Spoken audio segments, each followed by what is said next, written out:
Hallo julle, welkom by dag 3 van 'n lewe van gebed deur E.M. Bounds. Die opskrif is Verenig in gebed. Mag die God van vrede julle volkome aan hom toewy. Ja, mag God julle so bewaar dat julle na gees, siel en liggaam volkome vlekkeloos sal wees wanneer ons Here Jesus Christus terugkom. 1 Tessalonisense 5 vers 23. God is op soek na toegewyde en opregte mense om in sy diens te staan en te bid.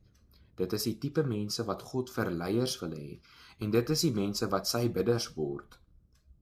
Wanneer iemand bid, word sy hele wese met God verenig.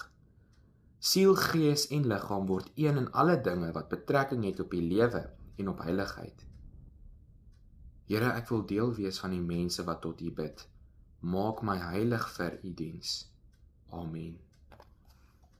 As ons bid, is dit so mooi om te besef, jy praat met die skepper van die heelal, en dan, wanneer ander mense bid, jy word eintlik een met daai mense, en daar's 'n mooi vers wat sê, waar 2 of 3 in die Here se naam saam is, gebeur dinge. Daar word die gebede beantwoord. So wanneer 2 of 3 mense saamstem oor 'n ding, gebeur dit. So as jy bid jy saam met daai miljoene mense wat op hierdie oomblik bid. So dis 'n baie mooi boodskap en belofte van wanneer jy bid, dat dit sal gebeur en dat jy saam met daai ander mense bid.